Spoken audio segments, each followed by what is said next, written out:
afternoon, everyone. I am Caitlin Myers, Training Coordinator at Sustainable Solutions Corporation, and thank you for joining us today for Energize Your Energy Star Score. Let's get started because we have a lot of good information to cover this hour. After completion of this course, you will receive 1 PDH credit towards your professional certification. And just a quick reminder, this presentation is copyrighted. The purpose of this course today is to help you gain an understanding of how you can improve your building or buildings' Energy Star score. So by the end of this presentation, you will be able to understand how building owners and property managers are utilizing Energy Star Portfolio Manager to benchmark energy performance, recognize common inaccuracies in Portfolio Manager benchmarking, develop next steps to improve your Energy Star score, and also reduce operating expenses and realize bottom line savings. We have 2 great presenters today. The first presenter is Tad Radzinski, President of Sustainable Solutions Corporation and industry expert.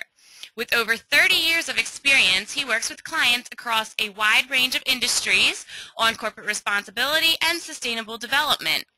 Tad has certified close to 30 buildings to the LEED rating systems, including new construction, commercial interiors, core and shell, LEED for homes, and LEED for existing building standards. The second presenter is Nate Belke, Sustainability Specialist at Sustainable Solutions Corporation. With a thorough understanding and experience working on Energy Star and LEED certification, as well as resource efficiency and sustainable building operations and maintenance, Nate provides long-term value to building portfolios. As a reminder, today's webinar is being recorded, and the link will be sent to everyone who registered. Tad and Nate will be happy to answer your questions towards the end of the webinar, so please send your questions through the questions pane in the side control panel at any time. And now, here's Tad.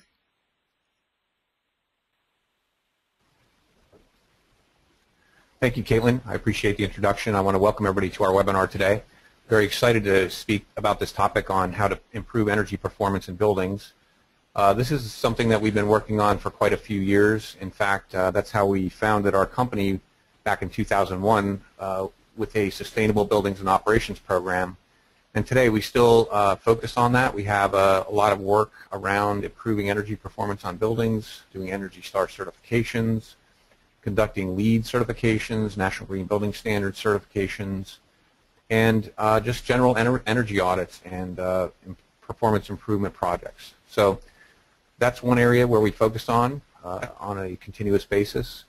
We also have a group that focuses on corporate sustainability, which basically is focusing on conducting life cycle assessments and developing sustainability strategy for various organizations, as well as conducting sustainability assessments of manufacturing operations. And again, that's a major focus for us, where we actually do a lot of benchmarking and measurement, and at times we do use the portfolio manager to benchmark building performance. And our third focus area is training and education, and that's why we sponsor these webinars. We think it's very important for people to understand how they can improve their operations in their buildings, improve general sustainability, and generally make changes to enhance their cost savings and overall corporate responsibility within their organizations. So today we're going to be talking quite a bit about how we benchmark buildings and how we use that information to improve performance.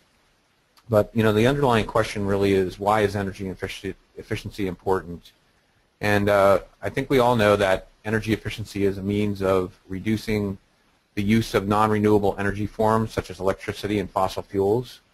And by doing this, once we reduce the use of this energy, basically we're going to reduce our costs and improve productivity or safety, and basically reduce energy consumption across all aspects of an operation.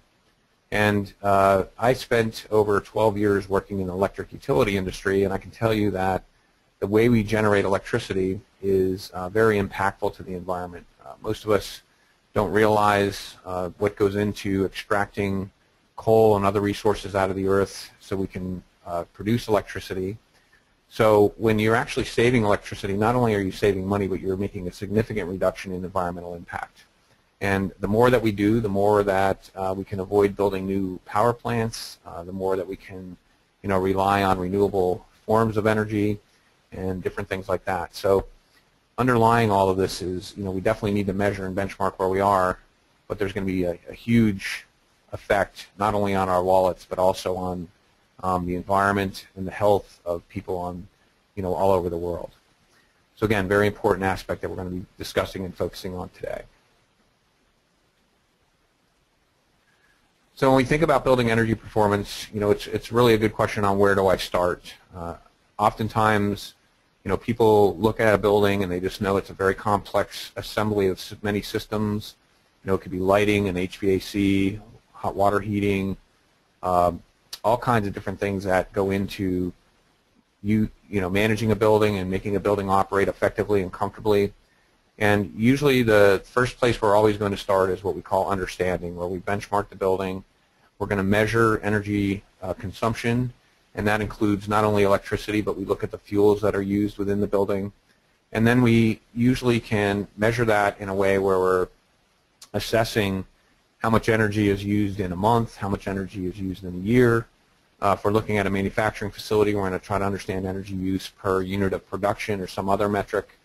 And the benchmarking is a first step on just about any building we look at. So it involves collecting information from utility bills, putting that into either Energy Star Portfolio Manager or spreadsheets, and then trying to get a handle on, what is the overall consumption and what are the what's the kB2s per square foot and various other aspects of that.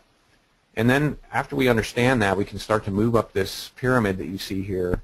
And first thing we'll do is, once we understand how much energy the building uses, get a good idea of how it's using energy, what piece of the pie goes to what area of energy consumption, whether it's lighting or HVAC or windows, building envelope, that kind of thing. We then will look for opportunities. We typically will look for low and no cost opportunities, which Nate's going to be talking about shortly. And once we identify those, oftentimes those low and no costs can be implemented immediately. Could be simple things like maybe schedule changes or turning things off when not in use. And then usually we get some wins there where we're going to save some money, and we can start to focus on other areas as we go up the pyramid, whether it's reducing plug loads or lighting or water heating or HVAC. And the thing you'll see on this pyramid is the higher we go on the pyramid, the more complex and the more you've got to invest to try to reduce consumption.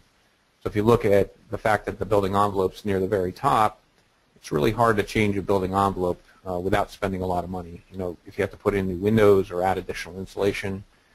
So what we always call this is when we can find ways to save money that don't require a lot of cost, we call that paid from savings, where we use the lower cost or no cost measures to start paying for additional capital improvements throughout the building to improve overall energy performance.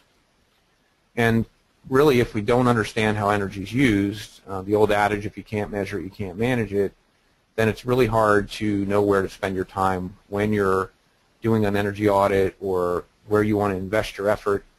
And benchmarking allows us to really get a good understanding of what the rating of the building is by comparing to some standard, like with using Energy Star Portfolio Manager, or if we just can't, get a energy score from the particular building type, then we can at least get a baseline energy consumed per square foot. And what we do is we're going to use utility bills. We're going to look at usage trends. We always want to look at data over a 12-month period at least, and understand month to month, what are the areas where energy is being used the most. One important thing to note that every building will use energy differently. It's going to depend on the occupancy. It's going to depend on the function of the building. An office building is not going to use the same energy the same way as a manufacturing building or a warehouse or a school for that matter. So it's very important to really understand not only how energy is used, but how the building's used, typical occupancy hours, who's on what floor, what kind of equipment are they using. All kinds of different things have to be considered when you're trying to understand energy performance. And benchmarking, like I've mentioned, has tremendous value. It definitely lets us understand where we're going to spend our time, if it's going to be focusing on lighting or maybe the building automation system or HVAC controls. Sometimes it's required by law.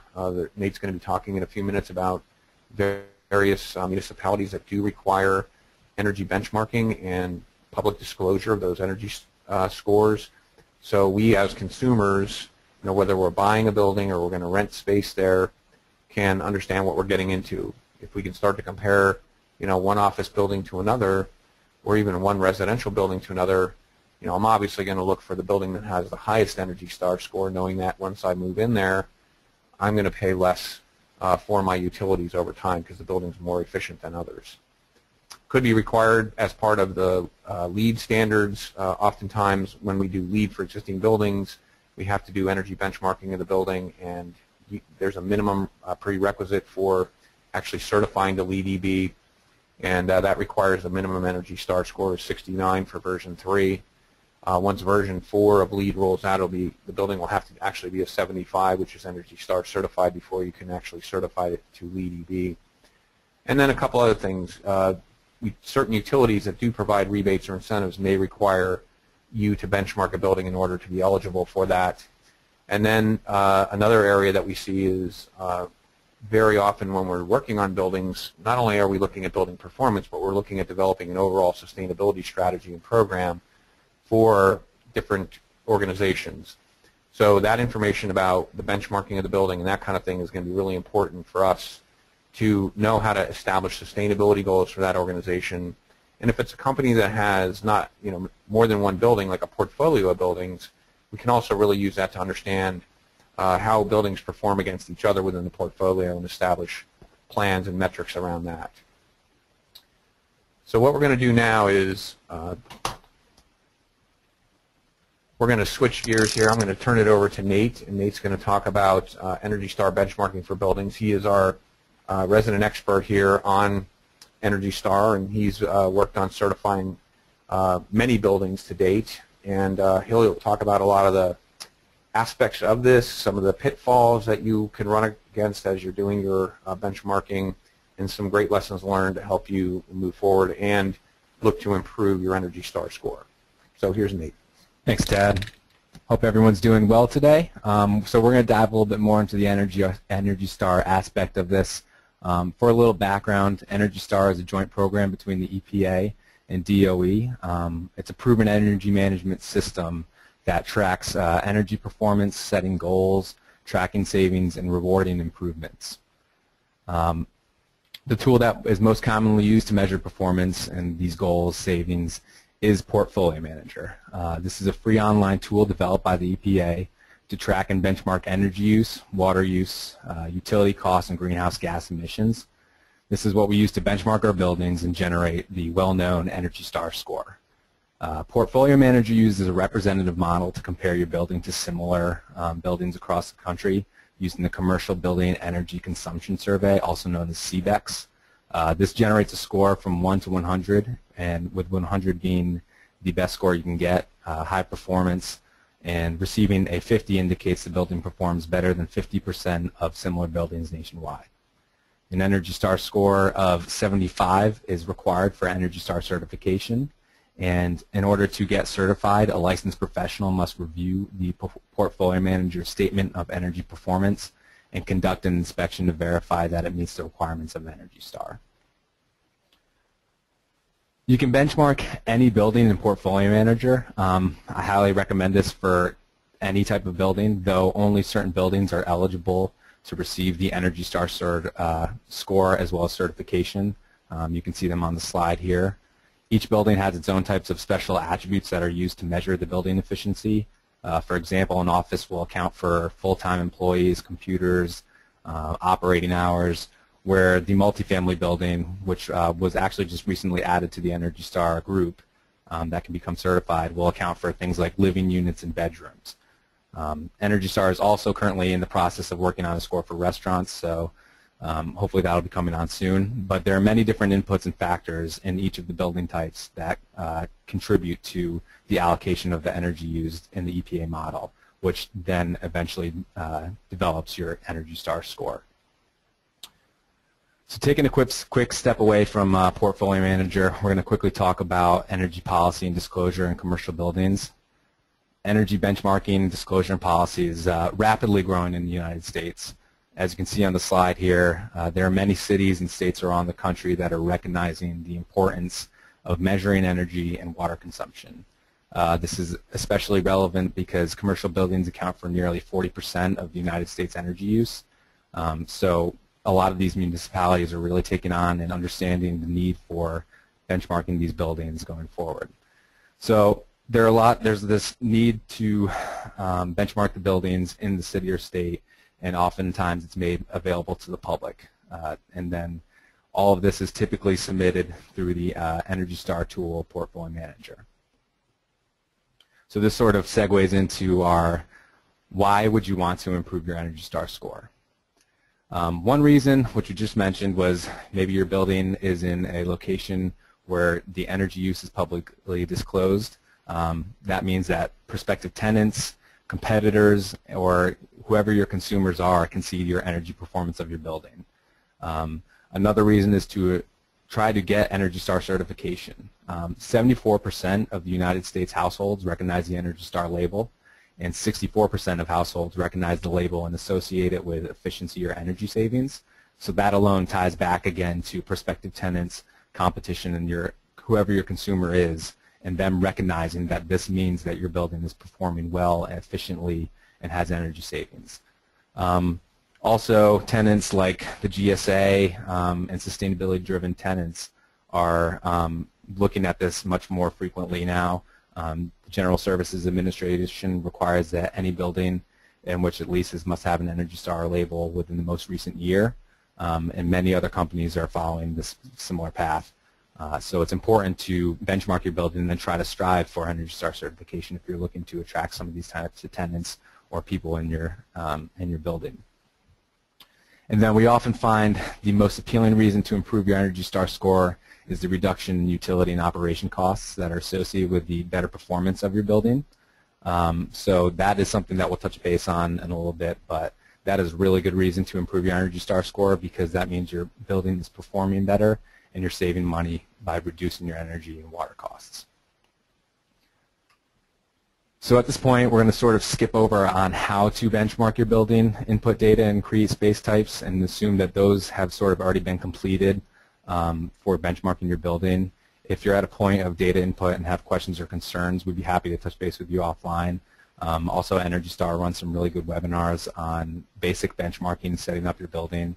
They're called Portfolio Manager 101 and 201. But we're going to sort of skip over that so that we can talk about how to improve your score, improve your energy performance, and here are some tips and pointers on how to improve that. Prior to making any changes, so you have a Energy Star score for your building, and prior to making any changes in your building, it's extremely important to make sure that the information you have in Portfolio Manager is correct. There are many little nuances within the tool that can lead to an inaccurate score or inaccurate counting of the building's energy performance. These are some of the following common items that I've incurred, and I would highly recommend verifying prior to submitting to an energy disclosure type thing or releasing to your Energy Star score to a prospective tenant, or of course going for Energy Star certification. Most of these may seem like common sense, as most of them are, but we often do find inaccuracies in how this information is input into a Portfolio Manager. So number one, the first item is to make sure that you're using the gross floor area of your building. Sometimes we see properties that are using the rentable floor area, which does not account for areas like corridors, lobbies, storage areas, similar type areas. And this can lead to Portfolio Manager under accounting for the necessary amount of energy to support those areas. So up here we have a building that has a rentable area of about 190,000 square feet and a gross floor area of about 220,000 square feet. And we did this on one of the buildings. We found that it had an increase of about 5 points by just using the correct gross floor area. Now that can vary from building to building, but it does show that it does play a significant role in the Energy Star score. The second tip is to include parking areas that are associated with the main building meter. This often covers parking lighting or ventilation of an enclosed space, such as like an enclosed garage. So you want to make sure that you're accounting for the energy to condition the space and or light those spaces. But Portfolio Manager does allow you to back out a parking garage or parking lot if you are able to sub-meter it and have it broken out from the building. They'd actually prefer that if you have the building alone, that'd be the way they'd prefer you to benchmark the building, but it is not required. The third item can play a major role in your Energy Star score, and that is capturing server rooms and data centers in your building. Portfolio Manager accounts for the energy necessary to power computers, servers, other IT equipment, and this makes it very important to account for the data centers and server rooms. Energy Star defines a server room as a space with dedicated conditioning for IT equipment with an electric demand below 75 kilowatt demand. Spaces with above 75 kilowatt demand are considered a data center, but then must be sub-metered to account for the space. It's important to sub-meter just the IT energy equipment in that data center space. It does not include HVAC, lighting, security systems, anything like that. But you cannot get Energy Star certification without sub-metering your data center. So that's very important, and it plays a large role in the allocation of the energy to your building. The fourth item is I highly recommend continuous benchmarking of your building. By tracking and measuring your building performance on a regular basis, it allows you to have the ability to make immediate adjustments and changes if there's any significant changes in your energy use or water consumption. For example, if you're inputting your bills on a regular basis and you see the electricity or water increased by 200% in the month of October, that can stimulate the idea that, hey, maybe we have a fan that is running 24/7 that shouldn't be, or there's a leak somewhere that's causing us to use a lot more water. And so by benchmarking on a regular basis, you can address problems fairly quickly that don't end up being surprises down the road when you go to benchmark again, and it can save you a significant amount of money if you catch these things early. It's also very helpful to track and trend your building performance going forward so you have an idea of where you're actually at. This may seem extremely obvious, but you definitely need to make sure that the units for the electricity, gas, steam, whatever energy you're using matches what you're inputting from the bills. This can have a significant effect on your actual Energy Star score if you're using the incorrect units.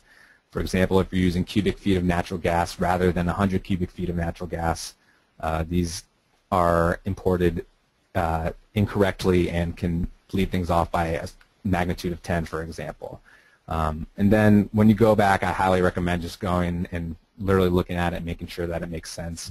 On the screen here, I have natural gas readings for looks like 9 or 10 months here, and you can see that in the winter it's pretty high, and then it tapers off in the spring, and then in the summer there's 0. And this matches previous years. It's consistent, so this makes sense, and those are things you want to just check. It seems like common sense, but once in a while data input can get input incorrectly, so I highly recommend just going back and checking that out. And then the last item is new since the Portfolio Manager upgrade in 2013, and this is the Data Quality Checker. This basically runs through your property's inputs and asks any questions about the space types or notifies you if there's a gap in the data. I found this to be very helpful as a quick data check. This definitely does not mean that everything in Portfolio Manager is correct, but it does prompt you to any areas or errors of concern, and allows you to have an idea of what the Energy Star folk will be looking at if you are submitting for certification.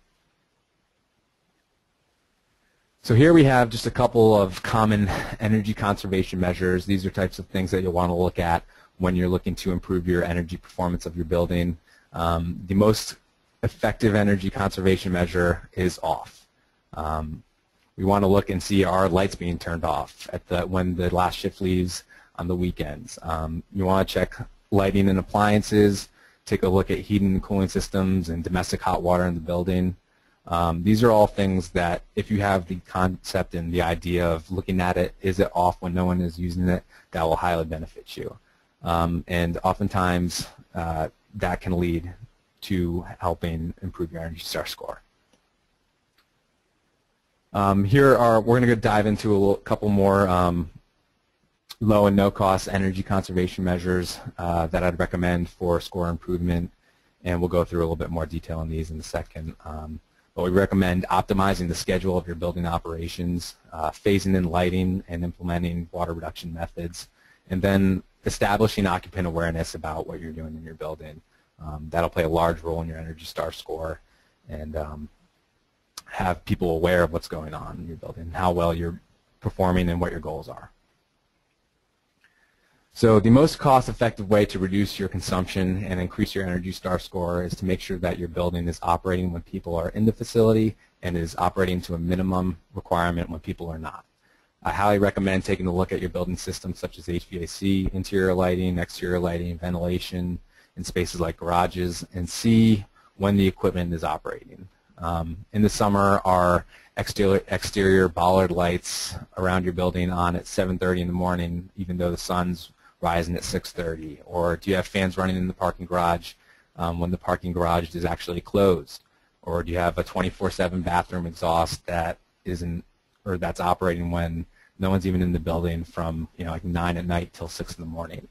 These are the types of things that we'll want to look at, and that goes back to the concept of having your things off when people aren't using them. These are all the types of things you want to look for when you're reviewing your building systems, and will help improve your energy performance. On the building startup side, you want to take a quick look at your HVAC systems and see when they're starting up in the morning, and compare that to when the occupants typically arrive in the facility. Most often there's room for improving when your system kicks on and how long it takes for people to get into the building. So the goal is to minimize the time between when your building is maintaining the comfort level and when occupants actually arrive. You'll want to take a look at other times as well, not just the building startup. Here we have a typical operating schedule for a 6-story commercial building. The tenants begin arriving at 6:30 in the morning, so we seem to be all right with the start time and also the stop time in the evening when they leave. But with a little further investigation on the tenant schedules, we found out that 2 of the floors have occupants that operate on the weekend, yet the whole building was operating at this time. So we were able to determine that you wouldn't have to run the air handlers and lighting on the remaining 4 floors of the building on Saturdays and Sundays. And this would lead to a significant reduction, over 200,000 kilowatt hours per year, 9,100 cubic feet of gas, and $15,000 or more of utility savings. And then the real kicker is that there's no zero capital cost required to make these changes. So it takes a little bit of time, but you want to go through and check and see when your schedules are actually operating in regards to when people are in the building. In order to determine some of those saving opportunities, we were able to utilize the building automation system or energy management system. This is a great tool for determining that there's room for improvement. You can look at lighting schedules or VAV set points, and some of the more sophisticated building automation systems have the ability to actually optimize schedules for you. So that's something to look at if you have a building automation system. See if it has that capability. That'll save everyone a lot of time and save you energy. And then if there's something like a bathroom exhaust fan that runs 24/7 and isn't tied into the BAS, it can be sometimes fairly difficult to wire that into the system and costly as well. So for some systems, we just recommend like a standard timer on the fan or lighting that would turn it off when no one's typically using it. Another low-cost energy measure that we can look at is lighting. As we all know, lighting accounts for a large portion of energy consumed in a building.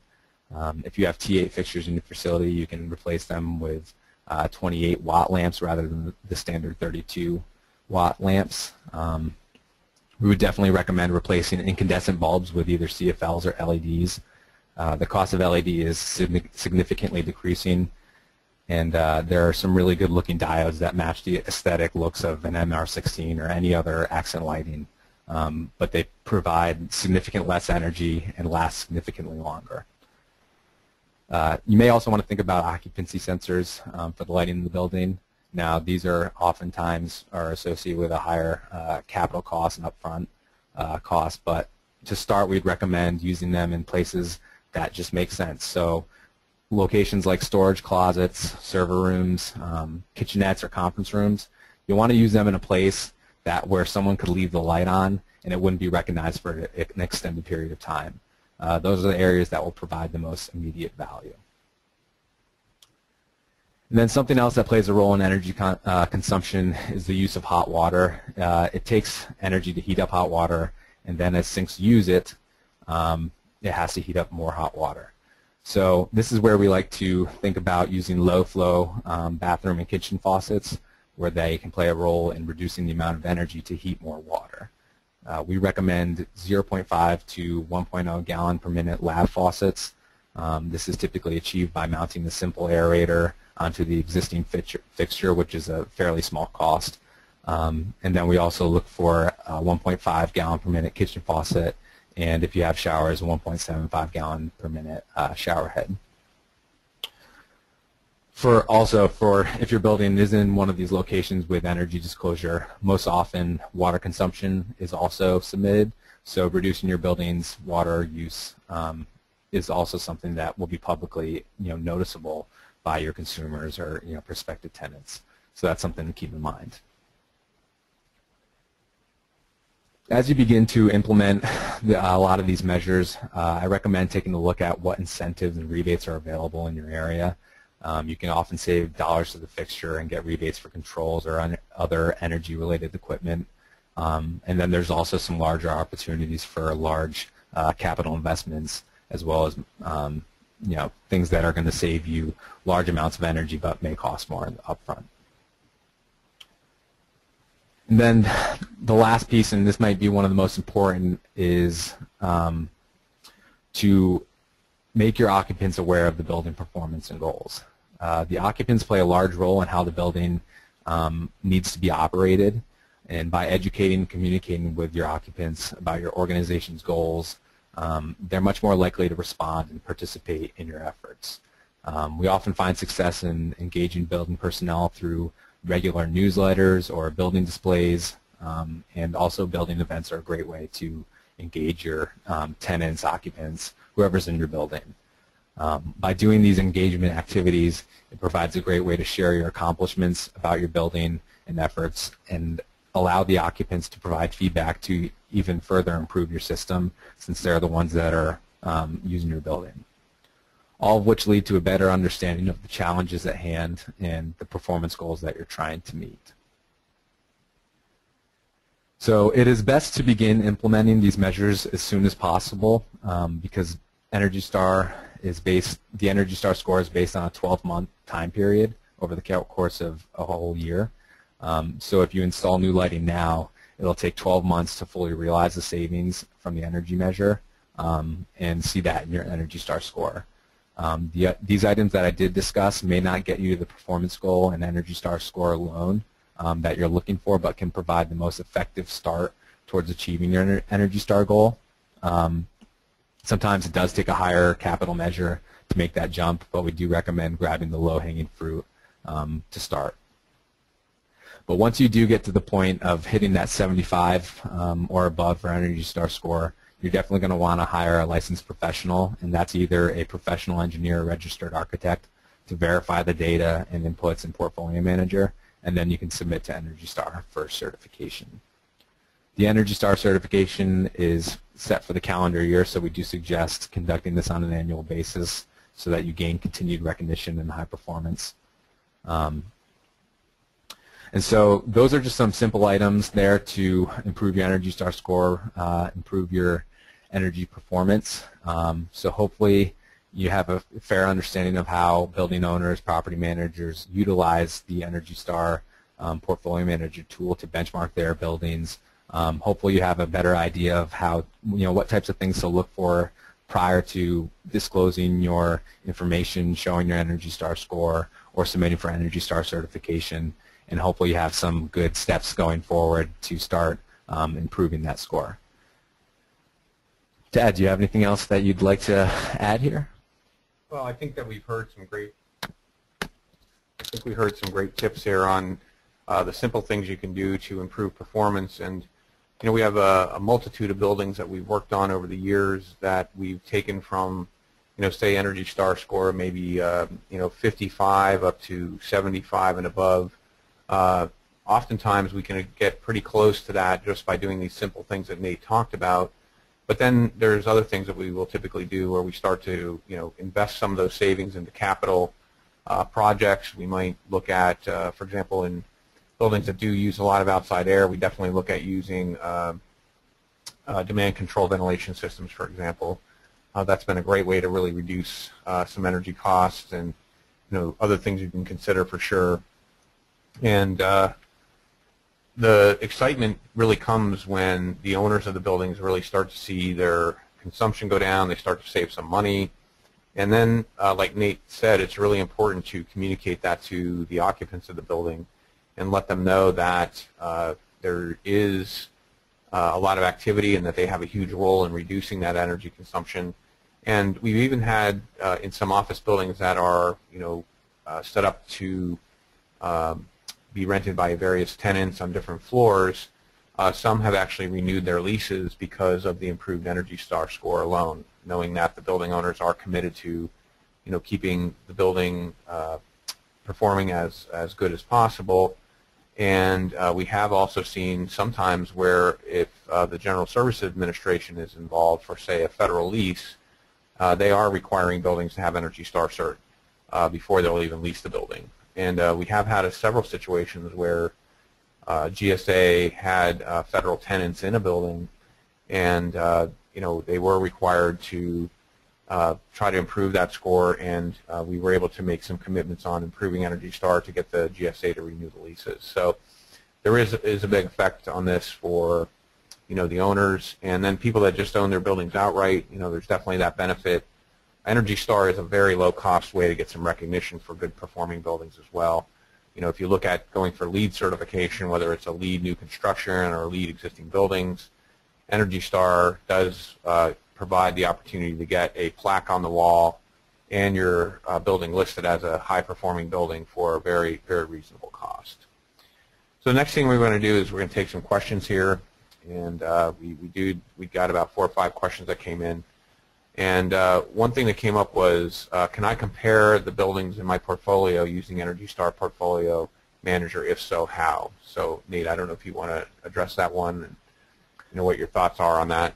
Yeah, so we actually have some programs where we have portfolios of buildings and group them and compare them. And it's a really good program for, especially if a lot of the buildings are similar. A lot of the score that you'll get and like the energy use index will be comparable across each building. And even if your building isn't one of the Energy Star certifiable types, it's a great tool to track your energy use, your water use, your building space types, and there's a lot of great reporting capabilities in the program that allow you to see the metrics that you want to see. It's the only thing it's basically not going to pump out is the Energy Star score. So I highly recommend putting multiple buildings in there. They've done a really good job of allowing you to upload multiple buildings at the same time and run reports of multiple buildings at the same time. So it's a great tool for comparing your portfolio as well as using that for other portfolio-related type initiatives. All right, thank you, Nate. That is a good answer. And like I said earlier, oftentimes people have multiple buildings that they're managing, and it's really great to be able to have a standard to compare those not only against the national average, but also internally to allow you to set objectives on what buildings you want to focus on and how you're going to manage those buildings on improving performance. The next question we have is, how do you know how to make a manageable and attainable energy goal using Energy Star Portfolio Manager? Well, there's actually a great tool where you can input what you want, what score you want to get. So say you're at a 55 right now and you want to get to a score of 75. You can there's a tool in Portfolio Manager where you can input 75, and based off of all the metrics that you have in Portfolio Manager, it'll allow you to see what the energy reduction you need to make to get that score. So it also works the other way, where if you want to, if you know hey, I am doing this ECM here where I'm going to save 20,000 kilowatt hours in the year. You can go into Portfolio Manager and say, we're going to reduce our energy use by 20,000 kilowatt hours. What is my Energy Star score going to be then? So it does allow you to sort of project in the future where you want to be or where you're going to be. And that's just one of the few capabilities that the new Portfolio Manager has. But it's a great tool for seeing that, and that's what's going to be recognized in your Energy Star score. Okay, the next question we have is, does Portfolio Manager take into account renewable energy systems or waste to energy used by a building? So Portfolio Manager does account for renewable energy as long as your building is claiming those green claims for that renewable energy. So it's important to make sure that you're not selling, if you have solar panels on your roof, for example, that you're not selling off those green, the renewable energy credits basically for those panels. If you are claiming that, then you can actually account for that, and that'll improve your Energy Star score. As far as waste to energy, I don't believe there's anything for that at this time.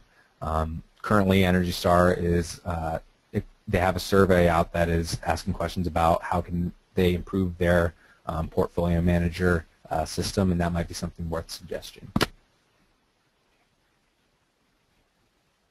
The next one we have is a building owner or landlord. How do I obtain benchmarking data from my tenants, and how do I get tenants to reduce energy usage? Wow, that's a really challenging question, and something we run into quite often, where it is very difficult oftentimes to get tenants to commit to providing that data.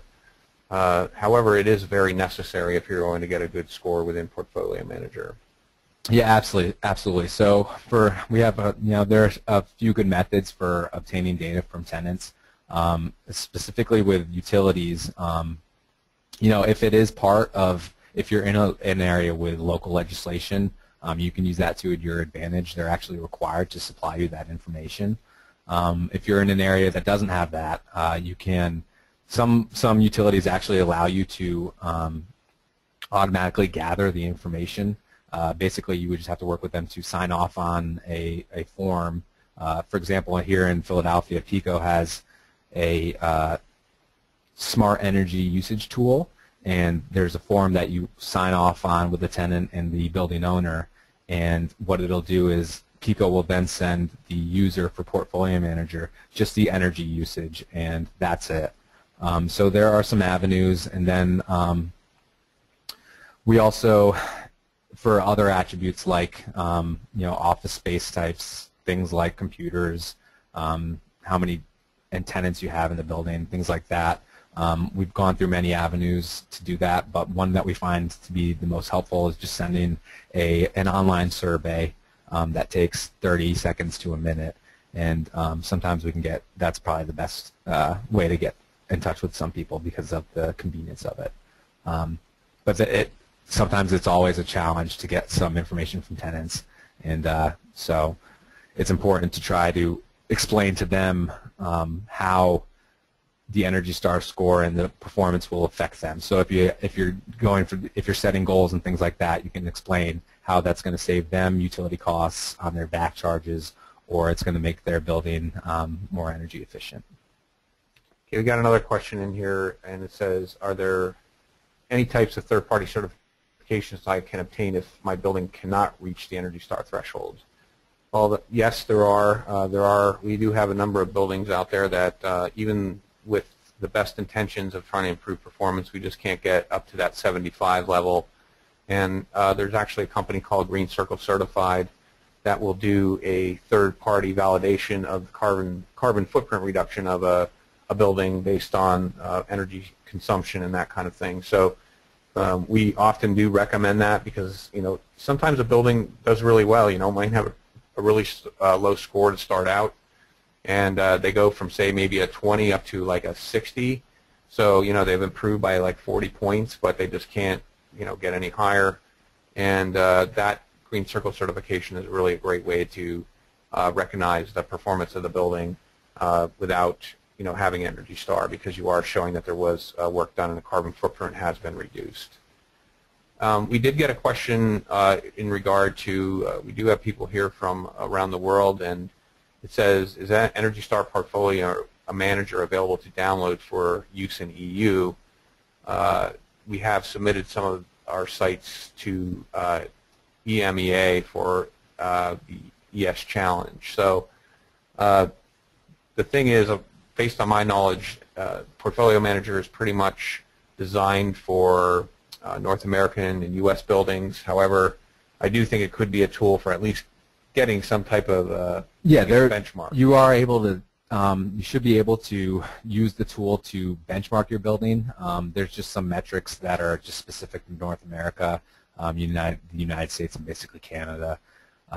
But the majority of the tools, like inputting your utility data and the metrics that you use, those are all available, and it might be beneficial to use, especially for reporting.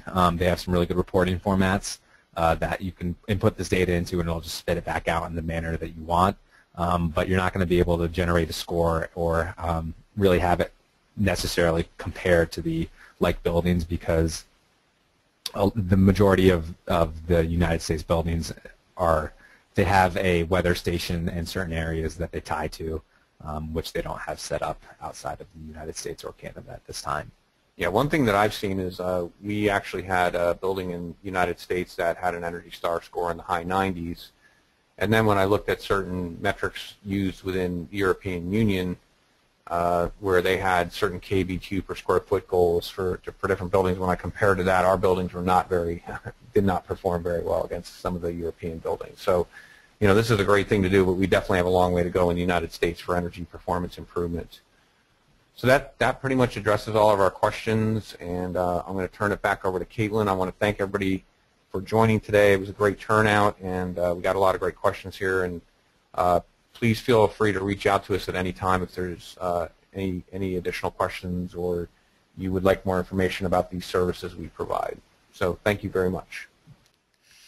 Yes, thank you all again for attending today's webinar, Energize Your Energy Star Score. I will be sending out a recording of today's presentation as well as the presentation slides to everyone who registered and attended.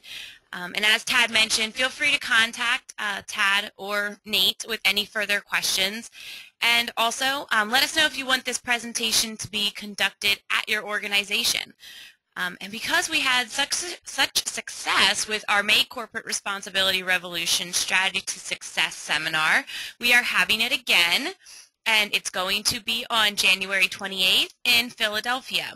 And just a reminder, this is a hands-on, action-oriented workshop that helps you attendees create and implement a corporate responsibility plan that supports your business strategy. For more information on that seminar, you can view the website listed or feel free to contact me directly. And just a quick reminder that early registration for this does end December 5th, and that's coming up quickly, and seats are filling quickly as well. And our next webinar is going to be on December 10th, Advance Your Business with Lifecycle Assessment. And this will be conducted by Jim Mellentine and Kara Watson from Sustainable Solutions. You can click on the link on this screen, or I will also be emailing the link for everyone to register. Thank you all again, and have a great day.